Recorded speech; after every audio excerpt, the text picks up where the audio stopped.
ಕೇವಲ 12 ವರ್ಷದ ವಯಸ್ಸಿನಲ್ಲೇ ಟೀಂ ಇಂಡಿಯಾದಲ್ಲಿ ಪಾದಾರ್ಪಣೆ ಮಾಡಲಿದ್ದಾನೆ ಈ ಬಾಲಕ. ಒಂದೇ ವರ್ಷದಲ್ಲಿ 49 ಶತಕವನ್ನು ಬಾರಿಸಿ ಸಚಿನ್ ಅವರ ಕೈಯಲ್ಲೂ ಮಾಡಲಾಗದ ದಾಖಲೆಯನ್ನು ನಿರ್ಮಿಸಿದ್ದಾನೆ. ಹಾಗಾದರೆ ಈ ಆಟಗಾರ ಯಾರು ಮತ್ತು ಇದರ ಸಂಪೂರ್ಣ ಮಾಹಿತಿ ಏನು ಎಂಬುದನ್ನು ಈ ವಿಡಿಯೋದಲ್ಲಿ ತಿಳಿಸುತ್ತೇವೆ. ಆದರೆ ಅದಕ್ಕೂ ಮುನ್ನ ವಿರಾಟ್ ಕೊಹ್ಲಿ ಹಾಗೂ ರೋಹಿತ್ ಶರ್ಮಾನಲ್ಲಿ ನಿಮ್ಮ ಫೇವರೇಟ್ ಆಟಗಾರ ಯಾರು ಅಥವಾ ಇವರಿಬ್ಬರಲ್ಲಿ ನೀವು ಯಾವ ಆಟಗಾರನ ಅಭಿಮಾನಿ ಎಂದು ಕಮೆಂಟ್ ಮೂಲಕ ತಿಳಿಸಿ. ಸ್ನೇಹಿತರೆ, ರಣಜಿ ಟ್ರೋಫಿಯಲ್ಲಿ ಬಿಹಾರ್ ಹಾಗೂ ಮುಂಬೈ ನಡುವೆ ನಡೆದ ಪಂದ್ಯದಲ್ಲಿ ಬಿಹಾರ್ ತಂಡದ ಕಡೆಯಿಂದ ಕ್ರಿಕೆಟ್ ದೇವರು ಎಂದು ಕರೆಯಲ್ಪಡುವ ಸಚಿನ್ ತೆಂಡೂಲ್ಕರ್ ಅವರಿಗಿಂತ ಕಡಿಮೆ ವಯಸ್ಸಿನಲ್ಲಿ ಈತ ಅತ್ಯುತ್ತಮವಾದ ಡೆಬ್ಯೂವನ್ನು ಮಾಡಿದ.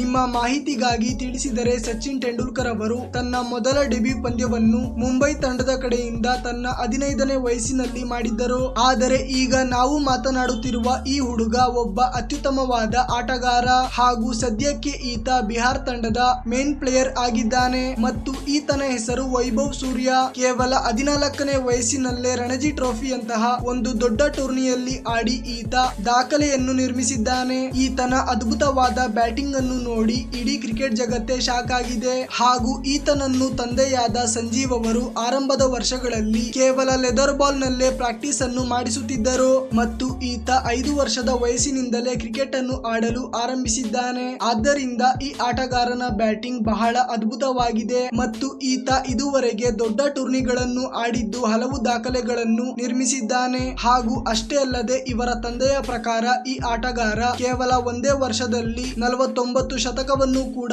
ಬಾರಿಸಿದ್ದಾನೆ. ಮತ್ತು ಅಷ್ಟೇ ಅಲ್ಲದೆ ಕಳೆದ ವರ್ಷ ನಡೆದ ಬಿಹಾರ್ನ ದೊಡ್ಡ ಟೂರ್ನಿಯಲ್ಲಿ ಈ ಆಟಗಾರ ಕೇವಲ 13 ವರ್ಷದ ವಯಸ್ಸಿನಲ್ಲಿ ಲೀಗ್ ಹಾಗೂ ಸೂಪರ್ ಲೀಗ್ ಪಂದ್ಯದಲ್ಲಿ 3 ಶತಕ ಹಾಗೂ 3 ಅರ್ಧ ಶತಕದೊಂದಿಗೆ 670 ರನ್ ಬಾರಿಸಿದ್ದಾನೆ. ಈ ಆಟಗಾರನ ದಾಖಲೆ ಹಾಗೂ ಬ್ಯಾಟಿಂಗ್ ಅನ್ನು ನೋಡಿದರೆ ಈತ ಸಚಿನ್ ತೆಂಡೂಲ್ಕರ್ ಅವರಿಗಿಂತ ಕಮ್ಮಿ ಇಲ್ಲ ಎಂದು ಎನಿಸುತ್ತದೆ. ಸ್ನೇಹಿತರೆ, ನಿಮ್ಮ ಪ್ರಕಾರ ಮುಂದಿನ ಬರುವ ದಿನಗಳಲ್ಲಿ ಈ ಆಟಗಾರನಿಗೆ ಟೀಂ ಇಂಡಿಯಾದಲ್ಲಿ ಆಡಲು ಅವಕಾಶ ಕೊಡಬೇಕೋ ಬೇಡವೋ? ನಿಮ್ಮ ಅಭಿಪ್ರಾಯವನ್ನು ತಪ್ಪದೆ ಕಮೆಂಟ್ ಮೂಲಕ ತಿಳಿಸಿ.